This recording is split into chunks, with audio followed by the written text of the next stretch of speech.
All right, so we're diving deep today, and let me tell you, I'm pretty pumped for this one. Oh, yeah. We're taking a look at Kabali, that Tamil Think of film. it? Yeah. It's gotten some serious buzz, and I've been glued to this review from the MovieKaTicket Films review app. Cool. It's got me thinking, this isn't just your average action flick. Right. This is a whole cultural phenomenon. Interesting. In what way? Well, okay, imagine The Godfather meets, I don't know, Taken Okay. with a dash of that South Indian spice. I can see that. Yeah. Especially that Godfather vibe with the whole family and legacy thing, right? Oh, for sure. And the review really digs into that. Hmm. They keep saying how Kabali is a full-on cinematic experience. That actually brings up a good point. What even is a cinematic experience? Yeah, good question. What sets it apart from just watching a movie? Right. Is it just fancy camera work and special effects? Or is it more than that? I think it has to grab you on an emotional level too, right? Mm-hmm. Yeah, totally. You walk out of the theater and you're still thinking about the characters, the story, the whole vibe of the film. Yeah, it stays with you. Yeah. Okay, so speaking of vibes, the review is absolutely raving about Rajinikanth as Kabali's Warren. Of course they are. I mean, it's Rajinikanth, right? Exactly.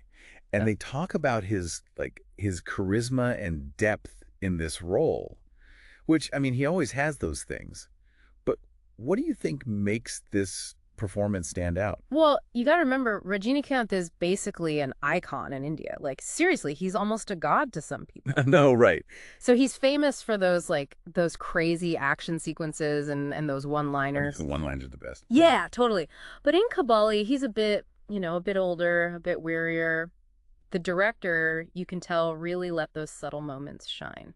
Oh, interesting. There's this one scene, right, where he's just staring out at the ocean. Totally. And you can just feel the weight of his past, on his shoulders. Wow, that's powerful. It's so nuanced, it shows a whole different side of his acting. Man, I need to see this movie.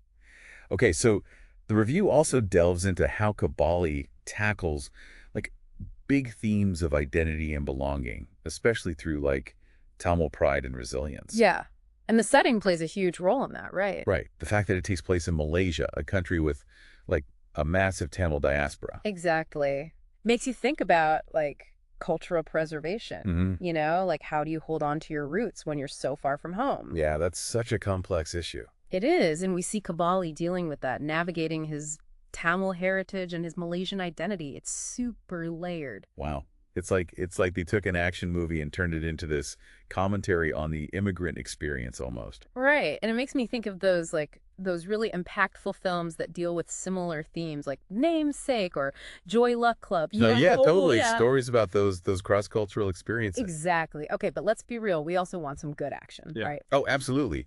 And the review, they were gushing about how the film balances those intense action sequences with this really personal storyline about family. Right. Because sometimes that can feel forced in an action movie, Totally. Shoehorned in. Yeah, yeah. But here, it just works. So how did they pull it off? I think it's because the family element is the heart of it all, Okay. Kabali's search for his family, that's what gives the action meaning. That makes sense. We're not just watching, explosions and fight scenes for the sake of it. We care why he's fighting. Exactly. We're invested in his mission. Oh, totally. And it's not a one-man show either, right? Yeah. The review gave shout-outs to some of the other actors, too. Oh, for sure. Radhika Apte and Dhanshika, they both gave incredible performances. Nice. I always appreciate when a film gives the supporting actors their due. Right. Especially in a movie that could have easily just been, oh, it's Rajinikanth's show, Totally. Yeah. But it sounds like they really built out these characters. Yeah. Yeah. And the female characters, especially those played by Apte and Dhanshika, they're not just love interests or damsels in distress, They have their own stories going on. Exactly. They have agency, depth, their own struggles. It's refreshing to see. I love that. Strong female characters. Yeah. All right, so another thing that jumped out at me in the review was how much they loved the film's score by Santosh Narayan. Oh, yeah. The music is awesome. And the way they filmed on location in Malaysia, you can't beat that authenticity. Yeah, absolutely. Music and setting can totally make or break a movie. Oh, 100%. Yeah. So tell me about the music in Kabali. Well, it's interesting because Narayan, the composer, seems to blend like traditional Tamil music with more modern sounds, which I think mirrors those themes of heritage and change that we were talking about earlier, you know? Yeah, I can totally see that And connection. it's very clever. And then filming in Malaysia, I mean, those bustling streets, the food, the people, it all just adds so much texture and realism. You can't fake that real world energy. Nope. And it totally immerses you in the story. So, okay, it sounds like Kabali is hitting all the right notes. Yeah, it's pretty amazing. Action, emotion, cultural commentary, awesome music and visuals. No wonder it's making waves. Right. It's a real testament to what cinema can do, you know? It entertains you, it makes you think, it stays with you, and it kind of makes you wonder, is Kabali a sign of what's to come? Ooh, what do you mean?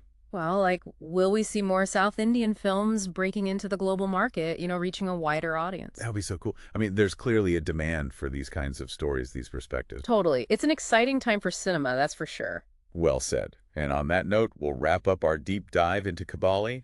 Thanks for listening. Thanks for having me.